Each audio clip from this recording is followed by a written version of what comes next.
Hi everyone, I'm Chris O'Neill from Sew the Distance. Today is July 8th, 2025, day 8, and it is a question and answer day. Now I have some other question and answer days scheduled into this event. I'll put the dates up here so you can see. Just email me any questions you may have, especially about the videos, but other stuff too.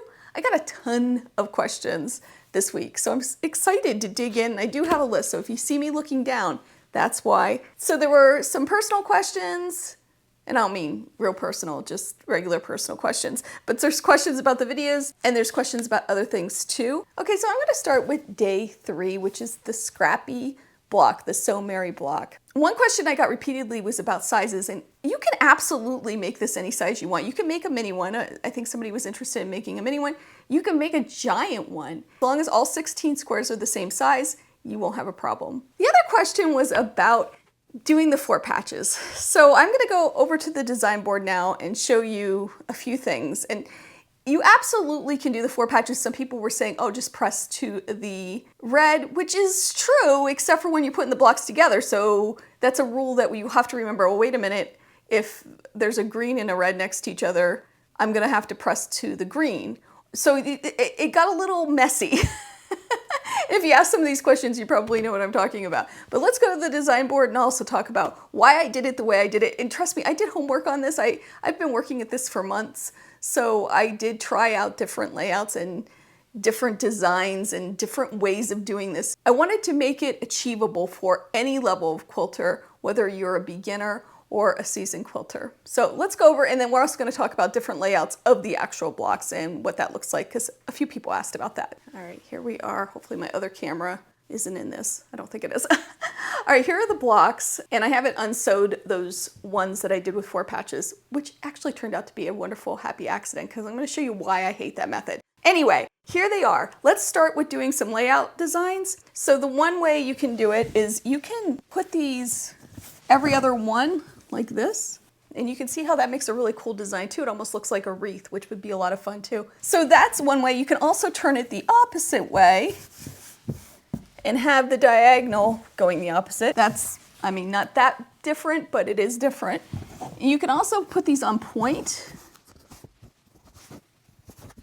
like this and keep going with that. And that would be a very pretty design too with all of these blocks. Let's talk about these pressing. All right, this one's pressed the way I designed it. Okay, this one is not. If you're going to make 4 patches, you can do that. And if you're really organized, you can put it together right. For me, the easiest solution is to just do the 16 patch like I show in the video. Can you do 4 patches and sew them together? Absolutely. For me though, this gives me a lot more options for turning them. And I do have 4 patches somewhere. Let me grab them. If you're doing 4 patches, you need for each block 1 that looks like this, or 2 that look like that, I should say, and then 2 that look like this. So 2 that are green and red and 2 that are white and red. And honestly, I had the whole pattern written this way. I had to change the whole thing once I realized I was getting into trouble. You're going to have to remember what seams are going which way. And people said to press to the red. Well, when you sew the 4 patches together, there's 2 reds. So which one do you press to? You can do it. Again, if you're really organized and you know your brain works that way, great. My brain does not work that way at all. So if we do this, and then again, if I have these in a certain way, I can't turn these, like if I have blocks that are the same, and then you do this, and then this one goes here, and this one goes here. Again, I can't flip this guy. Can I? No. Because it could mess up the whole thing because of the pressing. Yes, it is kind of a pain. Yes, it does add an extra step. But if you're laying it out the way I had it laid out, it's the best solution. Unless you want to open all the seams. But in my brain, it's the best solution. Might not be in your brain, and that's okay, because we're all different, and that's what makes the world go round, right? All right, 3-yard quilts. I did finish the quilt top. It's so pretty. I'll put a full picture here too, so you can see it, but it did turn out so nice. I love it. That's overwhelmingly what people voted for, was to make it into a quilt top, and I'm very happy I did. I haven't finished it yet, but that's for another video, right? realized I forgot to add in that a viewer sent me this picture, or posted it actually on my Facebook page. Isn't it cute? This is a 3-yard quilt. This is the same one, the awareness, the one that we made. It is so pretty, and she even put a swatch of the fabrics, a close-up, so you can see that here. Thank you so much, Dottie Yoder, for this. I love it. Definitely share any of these projects that you have. I love seeing them. All right, back to the questions about the videos and other stuff. So someone asked about the fabrics and asked why I didn't show them before I cut them. And honestly, I just forgot to take a picture of it, and I apologize. So let's move on to day 5, which was the banner project. I'll put a picture of it. I love how this turned out, so cute. So a few questions came in about that. One was what this fabric is that I showed on the sample where I used that rubberized thing. And it was, I believe this is what they were talking about, the peppermint fabric. And I had that quarter bundle that I purchased a few years ago. So actually it was last year. Here is a piece from it. It is by Riley Blake. It's by My Mind's Eye, and all it says is Christmas on it. I'm not sure, but this is the fabric line. I'll try to find out which one it is. I just checked the other pieces for the name of it, and I don't have it, but I'll put it on the screen. I'll find it. It is so cute. It's a wonderful line of fabric. Okay, the next question that came in was about the width of my ribbon. So it doesn't matter what ribbon you use. This happens to be 1 1/4 inch wide, but I think on the original USA banner, I used just, I think it 1/2 inch maybe. You can use anything you want. Lots of questions about my glue.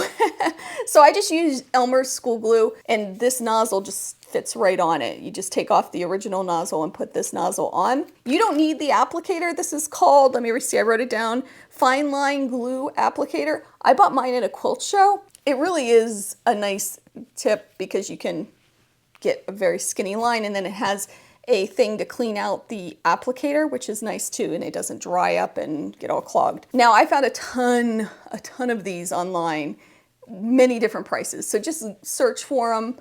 I'll put a link to one from Amazon, but definitely do your own homework with this. The next question I had is about stitching in the ditch versus stitching in the neighborhood. So when we're talking about stitching in the ditch, it's when you stitch exactly down that seam. So if we use my quilt here, you'd put your quilting lines right in that seam or right along that seam. I hate it because I can never get it right into that seam. I know there's tricks, I know there's tons of ways to do it, but I just don't like it. I like to do in the neighborhood, and there's a couple reasons why. One of them is because I think it holds the seam down a little bit better. It doesn't hit any of those threads and weaken my seams. It actually catches the pressed seam when I do it, and I like the look of it.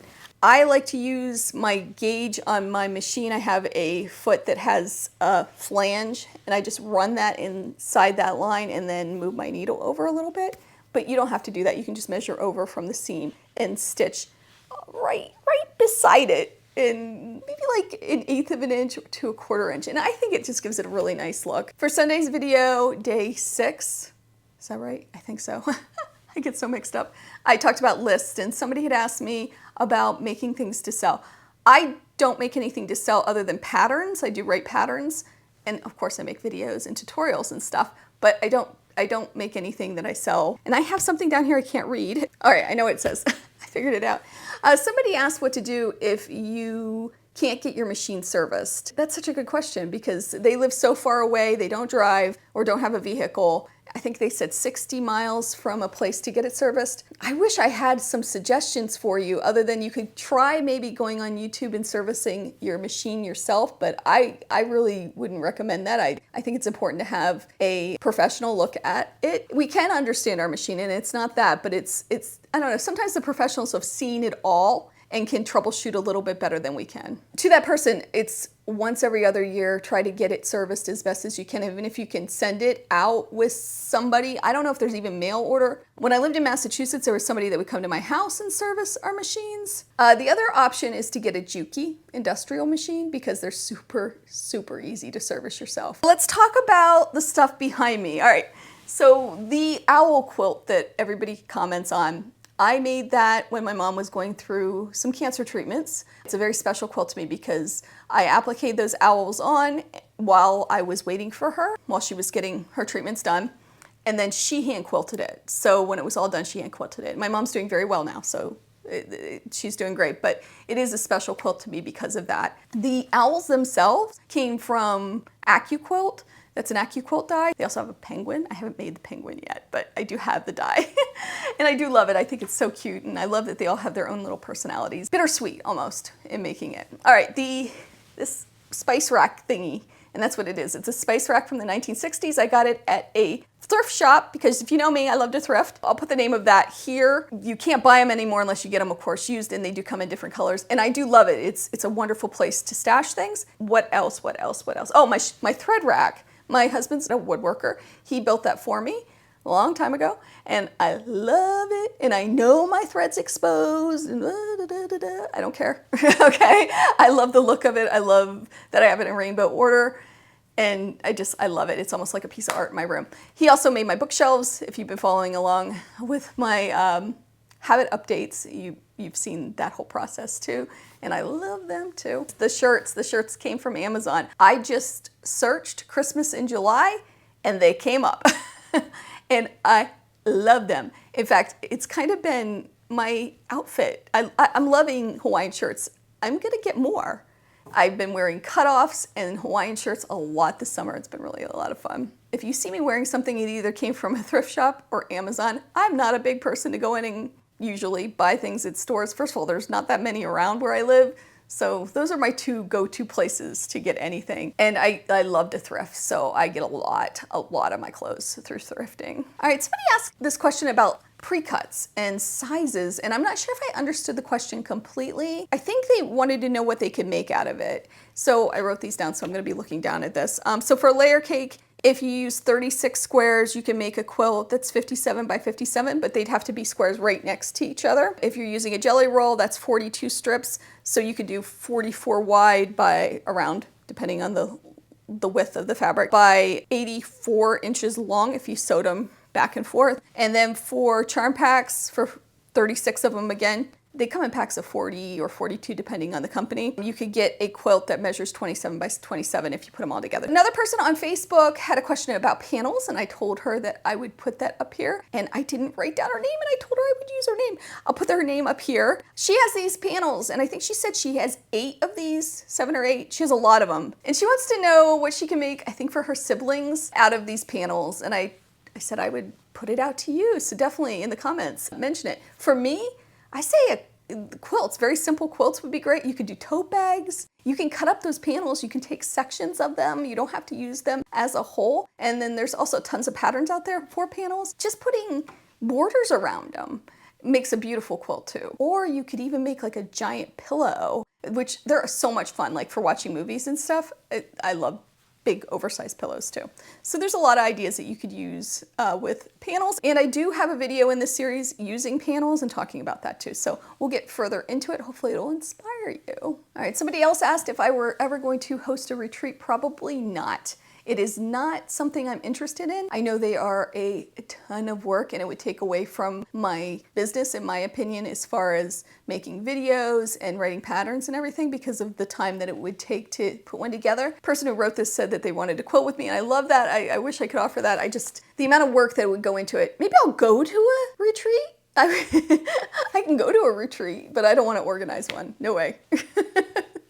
At least not right now. All right, another person asked what type of batting they would use for pot holders. Personally, I would use the I forget the name of it, thermo batting. I wouldn't go with anything else because you wouldn't want anybody to burn their hands. Another question was about the labels that I use. So I have a video on label making for your quilts, and I'll post it below. They want to know how it all turned out. Mine turned out fine. They wash well, they're beautiful, but it all has to do with the ink on your own printer. So you need to find out about the ink and how permanent it is. I didn't include that in the video because I didn't even think of it. Make sure that you check that out, go to the manufacturer, find out what kind of ink, and then I personally would test it and just wash it a few times and see if it comes out. My labels wash well, do well, but others may not. So just make sure that you're aware of that. It really has to do with the ink. All right, and then Fallon from So Be It Quilts asked me about my favorite holiday themed quilt and my favorite quilt in general. So my favorite holiday themed quilt, and it's seasonally themed quilt, is the one I made last summer, which is the Snowflake. I love this quilt. And as far as my favorite quilt, it's usually the last quilt I made. And if I had to choose out of them all, I probably would say the snowflake quilt. I had such a good time with that quilt. I had a great time making it. It was low stress. It was fun because I did it over 100 days. I did it with friends, one of them being Fallon, the other being Michelle from The Simple Quilter. It just was so much fun, and I love the way it turned out. Okay, now we get to some of the more personal questions. Sue Hilton asked, when did you start quilting and why? And again, I'm sorry, I keep looking down here. Who took you under their wing? Who taught you? And that she's loving the Christmas and July videos, which is wonderful. I'm so glad you guys are loving them. It's been really well received, which is awesome. All right, so when did I start quilting? I started quilting, I made my first quilt when my oldest son was maybe 4 or 5. I think I had just had my youngest son. My oldest son just turned 34. So yeah, 30 years ago almost, I started quilting. Now I started sewing a little bit before that. I was making some clothing. I'm not very good at clothing, although I'm working on it. But curtains, I did a lot of curtains. That's where I started. As far as who taught me, I was kind of smart about this because before I'd ever even sewed a quilt at all, I joined a guild. Highly recommend that, everybody. Join a guild, even if you don't think you're very good, even if you're beginning. Even if you're seasoned, it doesn't matter. That group, it changed my life because you're in a room full of experts that know something about everything. So you have appliqueurs, you have hand piecers, you have hand quilters, you have it all. You can ask them anything. And as you know, quilters are great people. So it's wonderful to be able to go into the groups and talk about that, and talk about our art and get advice and bring something in and say, I don't know what I'm doing wrong here, and somebody's gonna help you. I made my very first quilt through that quilt guild. They helped me, so many women in this case that I owe so much to. Many of them have passed on. It just changed my life. It changed the trajectory. It changed the trajectory. Boy, I cannot talk. It just changed my life. And we're gonna go with that. And it just was a really wonderful outlet for me. When my kids were little, it was a fun thing to do. And then as they got older, and just all of it. I just made so many good friends, and it just was a wonderful experience. I'm still in a guild now. Highly recommend it. So why did I start quilting? I don't know. I don't know. I think I've always just been a little on the homey side, and I love that type of stuff. I actually failed sewing in home ec in high school. And we had to make a quilt, and I failed. I failed that section. Oh, if only that teacher could see me now. It's just always been something I wanted to do. I don't even know why. And how long have I been sewing? I think I talked about this. Somebody else asked this. Was it a side hobby? So yes, it was a side hobby. I was a stay-at-home mom for a long time, and then I went back to college. Got my degree in teaching. I was a high school English teacher for many years. Then I was an English as a second language teacher for the last 4 years of my career and taught English as a second language, which I loved teaching. Then the pandemic hit. We ended up moving back to Pennsylvania. Long story, but I was going to continue teaching. However, I had to get my license here because there wasn't a reciprocity system in place for coming to Pennsylvania from Massachusetts. So I couldn't get into the testing sites because of the pandemic. It was reserved for people graduating in the state with their teaching degree to get their license. And then I turned to YouTube.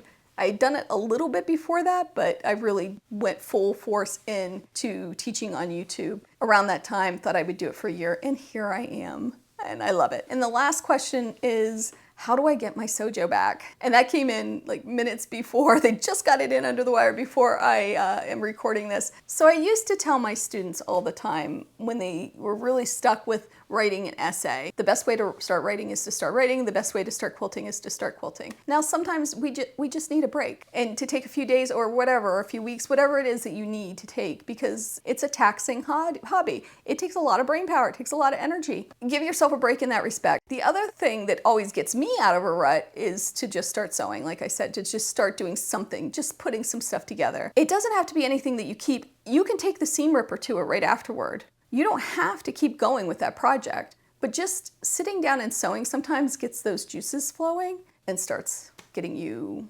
interested again. Thank you so much for submitting all these questions. This has been a lot of fun for me. Keep them coming. I love it. And I'm so grateful because, like I said, I've been planning this for a few months now, and it's just better than I ever dreamed it would be. It's going so well. It's giving me a little bit more pep in my step with being a creator on YouTube. I'm learning a lot too. I'm making a lot of mistakes like broken links and stuff, which I'm fixing. But overall, it's been such a wonderful experience, and I love that I'm connecting with all of you. Make sure to follow me. I am on Facebook. I'm on all the socials actually under Sew the Distance. Some of them I'm more active on than not, but I'm out there. I'm also trying to respond to all of your comments. It's getting harder and harder to keep up, but please know I read absolutely every single one of them, and I'll like and heart them too. I read them all, but it's getting to be impossible to respond to them all, unfortunately, which I do love to do. If I don't respond, please don't be hurt by that. Same thing on Facebook. I try my best, and I do have more projects coming. I know the last couple days have been kind of just me giving you advice, but trust me, there are more projects coming. I can't wait to share. I hope you have a wonderful day. I hope you take some time to sew, and I'll see you real soon. Bye.